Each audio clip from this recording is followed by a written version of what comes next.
કાંઠ હિના છે. હું પણ એસીટી સંસ્થામાંથી આવું છું. આમાંથી તમે બધા ખેડૂત જ છો લગભગ, તો ખેતી કેટલા કરો છો આ બેઠા એમાંથી? બધા? હા, અત્યારે ખેતી કરે. બરાબર, એવું માની લેજો કે તમે ખેતી કરો જ છો. હવે આપણે એમ જોશું કે આપણી પાસે પાણી કેટલું છે. એમાંથી આપણે 3 સિઝનમાં પાક આપણે જોઈએ જ છીએ. આમાંથી આપણે વિભાગમાં જેટલો પાક થાય છે એ બધા જ છે. કે આપણે આ બાજુની સાઈડ થાય છે, માંડવી થાય છે, ચણા થાય છે, તલ થાય છે, જુવાર થાય છે. બરાબર, આ બધા એ જ પાક છે કે જે આપણે આ વિસ્તારમાં થાય છે. અને આપણી પાસે કેટલું પાણી છે એમાંથી આપણે 3 સિઝન કેવી રીતે લઈ શકીએ, એ માટે આપણે ગેમ દ્વારા સમજીએ કે આપણી પાસે પાણી કેટલું છે, કેટલું બચાવશું, કેવી રીતે બચાવશું, અને આવક પણ આપણે વધારે કરી શકીએ. અહીંયા તમે જુઓ છો આ સાઈડ કે ક્રોપ એ અને ક્રોપ બી.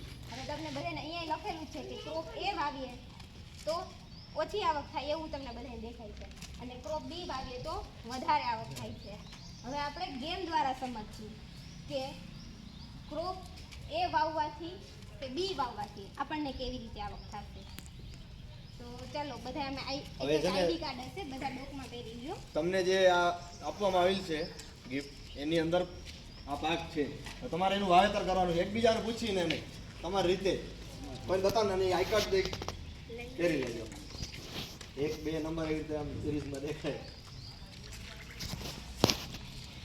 હવે તમારે 3 સિઝનમાં તમે જે પાક વાવવા માંગતા હો એ હેને આ પર્સની અંદર રાખી દેવા અને પર્સ આપો. એ મુજબથી આપણે પાણીની અને તમારે કેટલા પૈસા તમને મળે એની ગણતરી કરશું આગળ. અને આ 5 જણા છે એ આખું ગામ છે, સમજી લો કે આ 5 જણા થઈને ગામ છે. ગામની પાસે મોટા ખેડૂતો હોય, નાના ખેડૂતો હોય, અને અમુક એવા ખેડૂતો હોય કે ખાલી ઢોર માટે ચરો કરતા હોય. તમારે જે વાવેતર કરવું છે ને એની પર્સની અંદર રાખવાના. બીજા તમારે એમાં આ 6 પાક જ હશે. આમાંથી તમે તમારી રીતે વાવી શકો 3 સિઝનમાં. માની લેવાનું કે શિયાળો, ઉનાળો, ચોમાસું, અમારે આમાંથી કેટલા પાક વાવવા છે. તમારી પાસે છે ને આટલું પાણી છે 50 ફૂટ સુધીનું આખા ગામ. આ કૂવો છે તમારો 50 ફૂટનો, અને પાણી 50 ફૂટ સુધી આખો કૂવો ભરેલો છે. તમારે વાવેતર કરવાનું છે. અને અહીંયા જોતા રહેજો કે ક્યાં સુધી આવો તો તમને પરિસ્થિતિ પાણીની કેવી મળશે. વાવવાના છે એ બસમાં મૂકી દો. હા, થઈ જાય એટલે કહેજો. થઈ ગયું.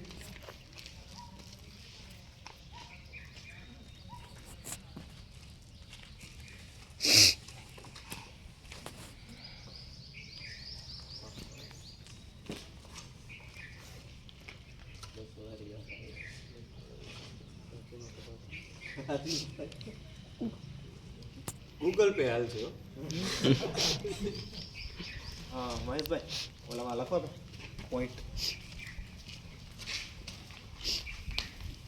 તમે જે વાવ્યું હતું ને એમાં જોતા રહેજો એ પ્રમાણે મળ્યું છે કે નહીં. હા, 1 નંબરમાં 5 પોઈન્ટ લખજો.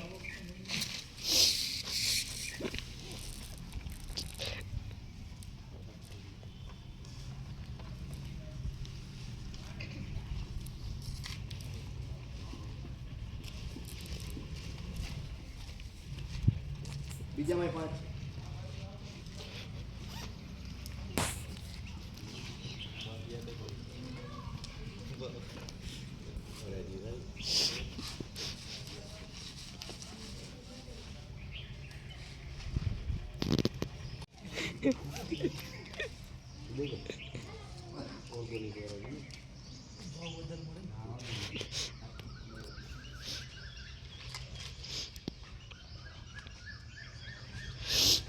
ચાર નંબરમાં 7.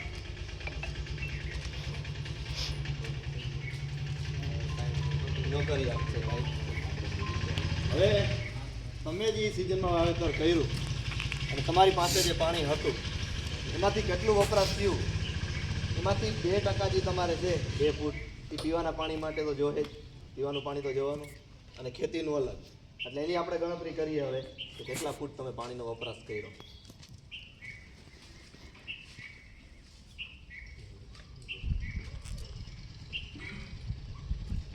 24 અને 26 ફૂટ. હવે આપણે અટાણે કેટલું પાણી વપરાશ કર્યો? હાલો 50 માંથી 26 માઇનસ 24, 24.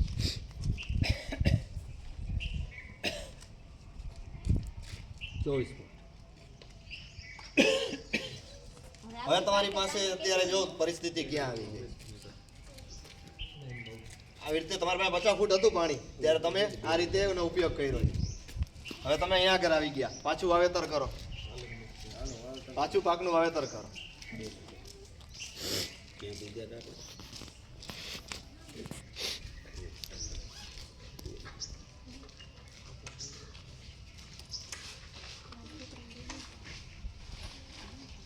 એક નંબર પતી ગયું ને?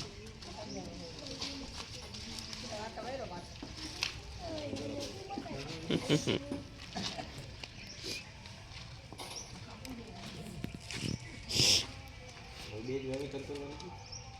પૂછવાનું અત્યારે કોઈને નથી. નહીં, બે વાવેતર જ કરવાના ને હવે તો. એક સમય તમારે જે વાવવું હોય તમારી પાસે છે જ તો પાક છે જ હજી. તમે જે વાવવું હોય વાવી શકો.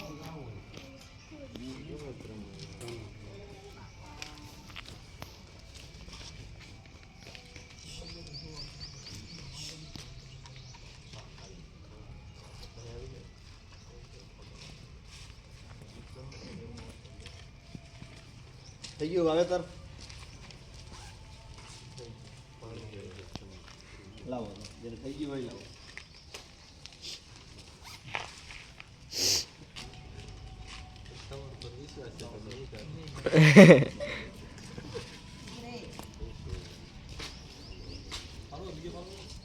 ના ના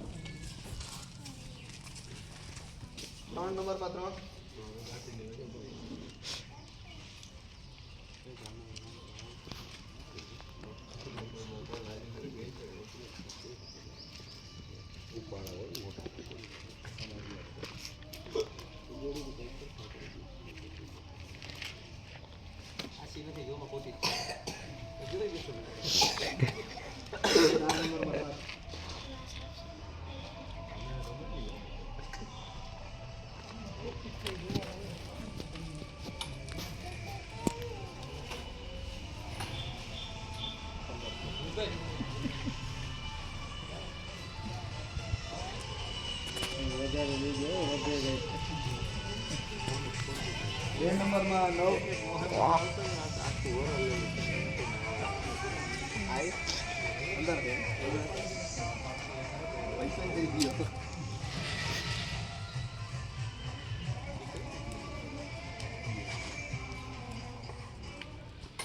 1 નંબરમાં 7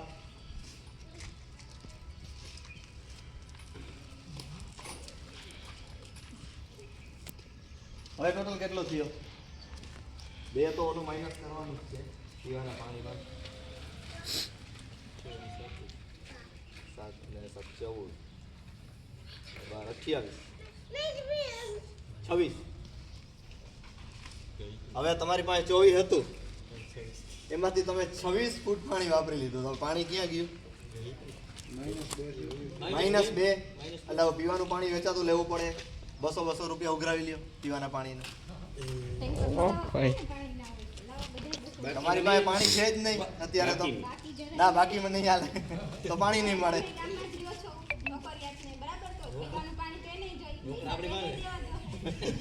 હાલો એને આવી ગયા. સમજા કે ખેડૂત લોકો તો દે છે પણ નોકરિયાત ગામમાં રહે એટલે પીવાનું પાણી મગાવે તો એને પણ પૈસા તો દેવા જ. હવે તમે જો કે તમે જે વાવેતર કર્યું એ મુજબ પૈસા તમને મળ્યા પણ પાણી વેચાતું લેવાની પરિસ્થિતિ આવી ગઈ. તમને ખબર હતી કે ભાઈ પૈસા મળે છે અત્યારે આપણે, પણ પાણીનું શું કરવાનું? છેલ્લે પરિસ્થિતિ આ આવી જાય કે પાણી સાવ ખાલી થઈ જાય. જો હવે કદાચ આપણે આમાં ગામ મળી અને નક્કી કરે કે ભાઈ હવે આપણે કેવા પાક લેવા. આ પાણી આપણી પાસે નક્કી થઈ ગયું એટલું જ છે. બધાને વાવેતર તો કરવાનું જ છે, વાવેતર વગર કોઈ રહેવાનું નથી. તો કઈ રીતે કરવું વાવેતર? એને કેટલા વીઘામાં વાવવું? કોઈ બિયારણ એવા લઈ આવે કે જે ઓછા પાણીએ થાય તો આપણું આ પાણી બેલેન્સ રહે. એટલે ખાલી ડેમ દ્વારા આપણે આ એક સમજ લોકોને આપીએ છીએ. બેફામ આપણે પાણીનો ઉપયોગ કરીએ, પાક લેતા રહીએ તો છેલ્લે પરિસ્થિતિ આવવાની છે. પછી પીવાનું પાણી વેચાતું લેવું પડે. જેટલા તમે ખેતીમાં કમાણા એ પૈસા પાછા તમારે ખર્ચવાના. તો એક આયોજન કરી અને પછી આપણે પાકનું વાવેતર કરીએ તો આ પરિસ્થિતિ ઊભી ના થાય. એટલે આપણે જે આપણી ખેતરમાં કૂવો છે એને જોઈએ કે એટલા ફૂટે પાણી છે તો આ વખતે મારે કયો પાક લેવો. તો આપણે અડધા વીઘામાં માંડવી વાવીએ, બીજામાં ઓછું પાણી જોતું હોય એવો પાક પણ વાવી શકીએ ને, કે અડધામાં આ વાવીએ અડધામાં આ વાવીએ તો પણ ખેતી તો આપણે આપણી મૂકવાના પાસે છે બચે. નહીં. વરસાદ ઓછો હોય તો કરવાના છે અને વધારે હોય તો કરવાના છે. પાણીનો કઈ રીતે કાર્યક્ષમ ઉપયોગ કરવો ને એ આપણે બસ વ્યવસ્થા ઊભી કરવાની છે ખાલી. તો આખા ગામનું જે પીવાનું પાણી હોય કે પછી ખેતીવાડીને હોય એ બરોબર સમતોલમાં રહે તો આ પરિસ્થિતિ નહીં આવે. તો આમને રહેવાની. હવે આ સમજી લો કે આ ધોરિયા કે પછી કિયારા પદ્ધતિ છે પાવાની, તો કોઈ ટપક નાખે, ફુવારા નાખે, મલ્ચિંગ કરે, પાણીનો એટલો બચત થાય. આ હતી અમારી વાત મૂકવાની. તો આ ગેમ દ્વારા સમજાવવાનો પ્રયત્ન હતો કે જેથી કરી અને ખબર પડે કે આપણે પાણી આ રીતના બચત કરવી જોઈએ. અને આગળ કીધું સ્ટાર્ટિંગમાં કે જે તમને વિડીયોમાં ખબર પડી હોય કે ગેમ દ્વારા શું જાણકારી મળી તો કોમેન્ટની અંદર અચૂક જણાવજો, અને જેથી કરી અને અમને પણ ખબર પડે કે ના આપણે જે આ પ્રયાસ છે એ સારો અને સાચો હતો. એટલે ખાસ એના માટેનો જ વિડીયો હતો. આ વિડીયો તમને ગમ્યો હોય તો વિડીયોને લાઇક કરજો, ચેનલમાં ન હોય તો ચેનલ સબસ્ક્રાઈબ કરજો. ધન્યવાદ. જય ગૌ માતા.